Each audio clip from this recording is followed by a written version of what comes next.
How's it going, everybody? It's RWI. I'm back again with another weekly grow update. Welcome to episode 6.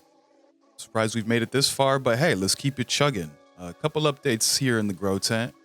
The banana wizards that I planted, one's doing fine, the other one's looking like it's mutating into some kind of weird super freak, but I'm here for it. We're going to let it grow, and here's a citradelic sunset. And as you can tell in the background there, I've got them all in 1-gallon pots now, so they should have plenty of space for their roots to just go and grow and do what they need to do. And last update, I had already, I think, transplanted the Jawbreaker and Citradelic Sunset that were a little older. And here they are right now. One's showing purple stems, another one's showing same thing, but just less. But they're doing fine, I think. I think that the temperature is finally at a place to where we can manage it. But the big update for this week is a certain plant, 2 plants got the chop. That would be this grandpa's cookies right here. This is video footage taken just before the chop. And she's looking massive and she's looking all nice. I'm like, okay, it's time. Let's do it. Let's chop her up. And so here's the end result. Got plated and hung up, strung up, and here's the root mass. Since I'm sure some people are curious what that might look like inside of that fabric pot. The root masses are always just absolutely wonderful if you got a nice, strong, vigorous plant in these things. You know, I love them. And it's kind of inconsequential, but here's the Citradelic Sunset. I didn't really document it much because it was kind of a small plant. But yep, this one got the chop too early, and already got plants put in their place, both of these plants, places, which we will show in just a moment. But here's footage of them hanging during the dry. I gave them about 8 days dry hanging time, and then I started trimming them up and putting them in the jars with the Bovida Humidipacks. And yeah, they're doing pretty good. As you can see here in the footage, the buds were pretty freaking fat, but they shrunk down maybe like 25%, I want to say, by the end of the dry phase.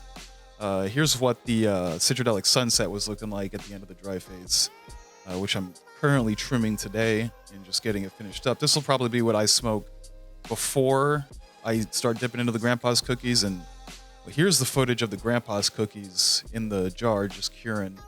It ended up totaling not much, but it's high quality. Ended up totaling 41 grams, a modest little 41 grams.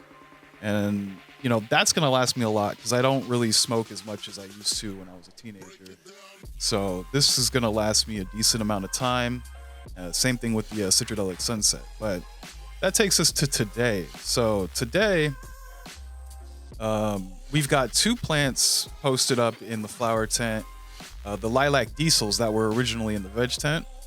Got 2 of them posted up here, and they're just chilling. They're doing great. I transplanted them into a 3-gallon, and yeah, they're all green and happy. And in the background there, you could see the GMO cookies is taking off. I mean, the buds are stupid fat, and the smell is awesome. But let's keep talking about the lilac diesel. It's showing a lot of green, and it's showing that it's going to grow at least taller than the Cherry Garcia, which I'm very happy to see. I hope it grows at least, maybe 1/4 of a foot taller. I'd be happy with that. Same thing with the other one to the right there, which we'll show right now.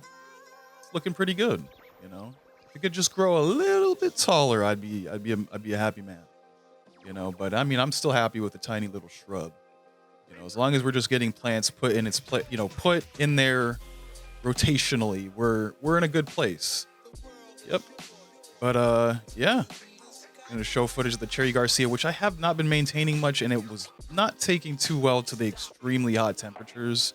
I noticed on one of the buds here, you could see there's light bleaching, probably from the heat and just not getting colder temperatures as it should during flower.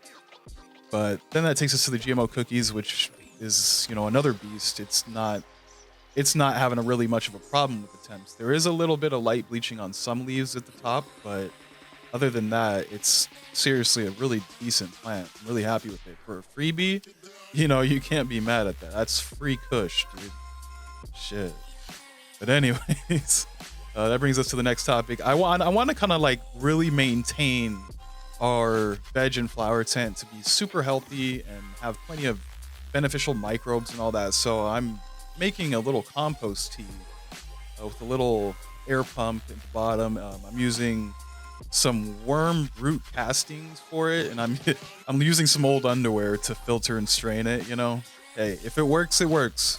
I'm all about MacGyvering shit so long as it works. And yeah, here's the footage of what the brute worm castings looks like. It's great stuff. You gotta use it. I fed it with brown sugar. I would usually use blackstrap molasses, but I didn't have that on hand, so we used that. And I used 1 teaspoon of turp tea bloom, and then also 1 teaspoon of turp tea grow for the whole mixture. And so, yeah, hopefully this ends up feeding them well. And I think that pretty much concludes it for this week's update. Hoping next week we'll really get to sample the new Kush, and I will see you guys in the next update. Y'all have a beautiful morning, day, or night, whatever time it is for you, and I hope to see you guys in the next episode. RWI out. Peace.